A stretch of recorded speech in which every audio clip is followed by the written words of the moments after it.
Hello everybody and welcome to Monday's edition of the Chris Pritchard Cycling News Show. Stage 3 of the Giro d'Italia is in the books. It was the first summit finish. The riders finished atop of Mount Etna, and we'll be getting all the race results, all the feedback from everything that happened on the stage at the end of the show. But first up, make sure if you're not done already, hit that like button and hit that subscribe button.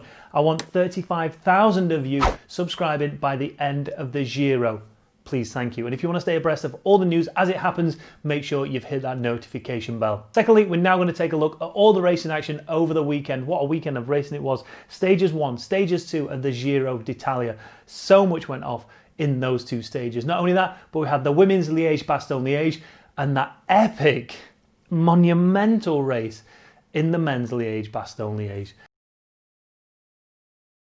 Stage 1 of the Giro d'Italia was a 15-kilometre time trial, and it was a windy old affair. As you'd expect, Filippo Ganna took victory. He is currently the world individual time trial champion, and you'd expect nothing less from him. He goes into stage 2 in the Maglia Rosa. Victor Campenaerts was expecting to do a good time, but that all came to an abrupt end as he went round this right-hander and lost the front end. Now, my pick for an outside bet for the podium in Milan, João Almeida. He finished second overall. Simon Yates, one of the favourites coming into this Giro. He'd come over the line 17th overall, 49 seconds behind Ganna. But it was Geraint Thomas out of all the GC favourites who drew first blood. He managed to finish only 23 seconds behind Filippo Ganna, managing to be able to put in some time between him and his GC rivals. He put in 26 seconds over Simon Yates. Vincenzo Nibali, he lost a lot of time. He finished 69th overall, 1 minute 29 down on Ganna. Steven Kruijswijk for Jumbo-Visma, he was 1 minute 44 down on Ganna. Jakob Fuglsang, he was 1:47 down. And another potential GC favourite was Miguel Angel Lopez. However, he won't be playing any part in the rest of the Giro after he suffered this horrendous accident. Oh, and he goes down. Oh, would you believe it? He's actually coming to the intermediate split point. Luckily, he didn't suffer any serious injuries. However, he did suffer a deep wound very close to his iliac artery, which if you nick that, you ain't got much time to get to hospital. So unbelievably lucky. But unfortunately, Astana already down a rider from stage 1. And moving into stage 2, it only gets worse for Astana, as another potential GC hope, Alexander Vlasov, had to withdraw from the race due to stomach issues, leaving Jakob Fuglsang with only 5 support riders to get him through the rest of the 3 weeks. It's going to be it was a tall order already, but it's going to be an even taller order now. But in terms of the stage 2 victory, that went to Diego Ulissi. He was favourite coming into this one with this slight uphill drag. He's been showing good form. And yes, he took the victory ahead of Peter Sagan. The women's Liège-Bastogne-Liège now, and they set off in, well, it can only be described as absolutely bloody horrendous. Heading into 31 kilometres to go, there was a break up the road of 9 riders. In there was Lizzie Deignan, Marianne Vos, Ellen Van Dijk also in there. And behind there was a chasing group with Cecily Uttrup Ludwig and Ashley Moolman-Pasio. And when Lizzie Deignan heard about that on the old race radio, she decided to scarper quickly. She attacked on the climb and went off solo. None of the riders behind were willing to chase her down. And that ended up meaning that that group that was chasing managed to catch. So that group swelled to around 20 riders chasing down Lizzie Deignan, but unfortunately none of them could get away. Ellen Van Dijk playing the sweeping role, making sure that no one got away until Grace Brown attacked on the 10% slopes of the final climb. 14 kilometres to go. She had almost a kilometre of climbing and she was on the case of Lizzie Deignan trying to chase her down. And Lizzie Deignan soon became visible to Grace Brown. But luckily, Lizzie kept something in reserve. She made sure she had enough just to stay away from Grace Brown heading over the line. Lizzie Deignan takes victory at the women's Liège-Bastogne-Liège. Now the men faced 257 kilometres in this race. As you'd expect, breakaway went up the road nice and early. Plenty of time on the peloton. They got around 5 minutes after about 130 kilometres, something like that. And then with like most breakaways in the classics, it becomes a bit of a war of attrition. Riders just dropping off the bike. And that main peloton making sure that that gap was checked at around 3 minutes throughout this whole race. There was a crash in the peloton. We'll talk about this one shortly. Greg Van Avermaet came off worst down in this one. You can see that piece of road furniture was not visible to anyone. There was no stewards directing riders one way or the other around it, letting people know that it was there. And unfortunately, Greg Van Avermaet came down in that. We'll talk about his injuries shortly. And again, 81 kilometres in the race, another crash. Alaphilippe came down. That was, I think that was the first of 2 crashes during the day. So on the final climb for the men, and it was Mark Hirschi once again, proving that he seems to never fatigue. He attacked up the road. Julien Alaphilippe was up there. Well, it is pretty much a stage of the Tour de France right here. You had Mathieu van der Poel trying to chase him down, trying to do it basically on his own. These 4 riders had dropped Kwiatkowski at some point during that final run into the finish, but Mohoric managed to bridge the gap between the group behind and the group in front, and he did what he could only do really. Charge past them as fast as he could, trying to get the drop on them, but they were all too sharp, they were all too fast for it. And coming into the finish, Alaphilippe was sprinting for victory. He pretty much had it. It looked like Hirschi potentially could have got past him, but Alaphilippe didn't take the victory because he was being an idiot, celebrating too early. And on the overhead shot, you can see that Primož Roglič gets it. However, you can't help thinking, if we rewind it back and just take a quick look, Alaphilippe kicks his sprint off. He's now committed, moves across all the way to the right. He looks to his left, realises someone's coming past him, then just gives him a massive flick. That in turn unclips Hirschi from his pedals. Pogačar clearly not happy with Alaphilippe either, but karma's a bitch, right? And bosh, Primož Roglič gets one over on him. Now, before we dissect that last 100 metres of Liège-Bastogne-Liège, as I said earlier, Greg Van Avermaet suffered that horrendous crash. When the TV cameras got to him, he was just laying there prone, it looked pretty serious. The team issued a statement on their website about his injuries, and it said, X-rays performed in Liège revealed that Greg sustained an acromial clavicle joint separation, or AC joint, as well as 3 fractured ribs, a small pneumothorax, and a small fracture of the first thoracic vertebrae transverse process. If my anatomy and physiology serve me correctly, your AC joint is here, and it's not easy to separate it, but it can be separated in a crash, and that sounds like what's happened there.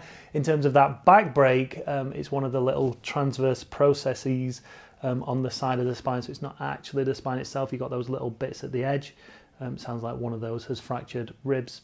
Not a great deal you can do about them. Now, with those injuries, that pretty much brings an end to the season for Greg Van Avermaet and his time at CCC. He's moving on to pastures new next year, and yeah, not the way you'd want to end a contract with a team. However, that's bike racing, really. Now let's get on to that finish. Julien Alaphilippe clearly didn't want the curse of the rainbow jersey to strike him down, so he thought he'd get in there early and make sure he won the first race back from obtaining that rainbow jersey. However, it wasn't to be. I think he tried a little bit too hard. Even if he had won, obviously he got relegated to 5th place out of those riders because of that move that he put on the rest of them. Whether it was intentional or not, he said it wasn't intentional afterwards, but the way he looked across to the left and then instantly went across, now you could say that, because of that, he naturally moved across because of turning his head, but it seemed like there was a distinct check, then manoeuvre, which caused Hirschi's foot to come out of the pedal.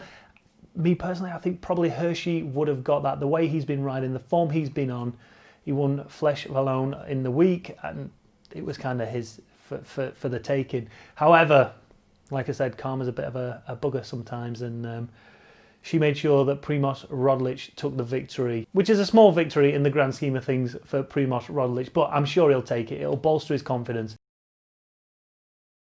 So stage 3 of the Giro d'Italia is in the books. Let's talk about the victory first. That went to Jonathan Caicedo from Ecuador, took the victory. I've got to say, the most stylish man in that EF Pro Cycling kit. Lucky for him that he won his national championship and he didn't have to adhere to that horrendous monstrosity that everybody else is wearing. Which I will say, loads of comments when we first mentioned this horrendous abomination of a kit. Everyone was saying, yeah, but you'll be able to see it from the helicopter shot. It'll stand out. It'll be easy to see. No, actually, it won't be that easy to see. If you look at it from the helicopter shots, it's hard to actually distinguish it between a lot of the other kits. And that's because, yes, there's fancy designs on it. However, block colours stand out a lot more. It's easier for a team kit to stand out with one block colour. Take the EF Pro Cycling kit from only 2 weeks ago.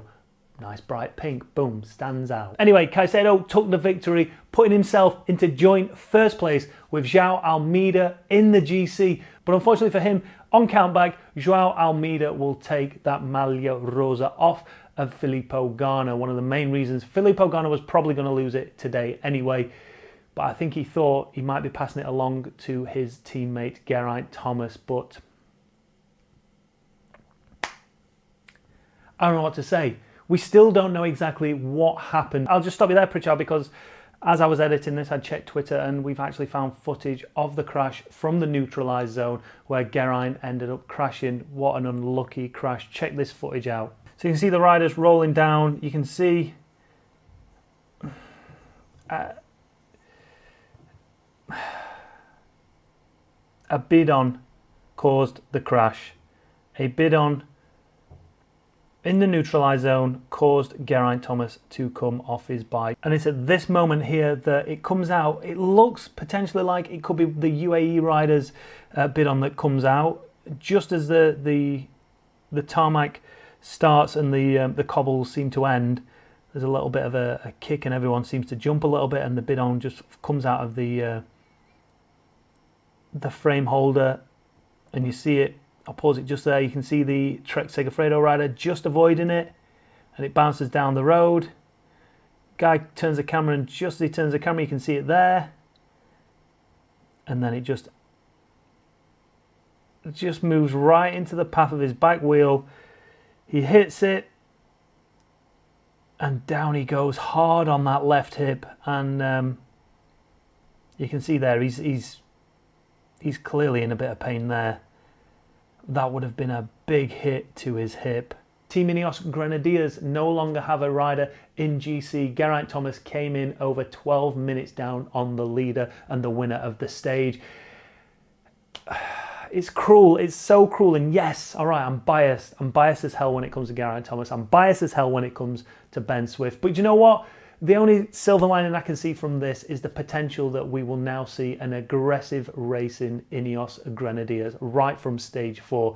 They can't go for GC unless he's going to try and do a Froome at some point and try and claw back 12 minutes. But I just can't see it. I'll be surprised if in about an hour's time we get a statement from Ineos Grenadiers saying that Geraint Thomas has withdrawn. He looked to be in so much pain, and you know what G's like. He's a solid rider. Even Brad Wiggins said it in the commentary. Like, remember, G rode with a fractured hip at the Tour de France for 3 weeks. He's not adverse to riding through a bit of pain, but this one just looked, well, when you're losing 12 minutes on the stage, you know it's not right for a rider who went in as favourite, who was clearly on good form heading into it, especially after that time trial. It was almost his to lose, and, well, he lost it in the neutral section. But as if that wasn't bad enough for the Brits, Simon Yates also got dropped. He hasn't got the excuse of a crash. He just went backwards. There was no explanation, no rhyme or reason. Again, a rider that's coming into the Giro with good form, who looked like he was capable of taking victory here. He didn't lose as much time as Geraint Thomas. He came in 4 minutes and 22 down with his teammate Jack Haig. I can't see him working his way into this Tour. Already 3 minutes and 46 down on GC. I think it's pretty much done for the Brits. Tao Geoghegan Hart potentially could have been a GC contender for Ineos, but again, he looked like he was struggling, and I don't think he would have been a very good super domestique, let's say, for Geraint in the higher mountains. So the season goes from bad to worse in terms of Grand Tours for Ineos Grenadiers. But hopefully now, the silver lining from that is we might get the opportunity to see the likes of Swifty being able to get a bit of free rein, because, listen, if anybody's due a victory, if anybody deserves a victory, it's blooming Swifty, especially at a Grand Tour. So fingers crossed they'll give him a bit of free rein, and we can all get behind him, and hopefully we'll see a Swifty stage victory before the end of this Giro. That's the best thing that can come out of it for me personally. And yeah, I'm biased. I'm bloody biased when it comes to Ben Swift. I don't care. So if we take a look at that GC, again, like I've said, João Almeida, outside bet for a podium, looking pretty in the top spot. Caicedo, winner of stage 3, he moves himself up into second. Pello Bilbao in third. Wilco Kelderman fourth. And then I guess you'd say favourite to take victory now, after I slagged him off last week, Vincenzo Nibali. up into 6th place, only 55 seconds down. Jakob Fuglsang in 9th, Steven Kruijswijk, again, just off the back of that group of Vincenzo Nibali coming over the line on stage 3, but there or thereabouts, still in with a chance at 1 minute 15 down on GC. Rafa Majka and the Bora Hansgrohe team, they rode aggressive today, and Rafa Majka sits 126 down. Leave your comments down below. Let me know what you think to this Geraint Thomas injury. Let me know what you think happened to Simon Yates. Let me know who you think now is going to take victory on the Giro, and everything else that we spoke about earlier in the show. Thanks for watching, everybody. If you've enjoyed the video, make sure you hit that like button, hit that subscribe button if you've not done already, hit that notification bell so you know when we go live with our videos. And if you've hated the video for whatever reason, hit that dislike button and go and watch GCN. Thanks for watching, everybody. See you later. Bye.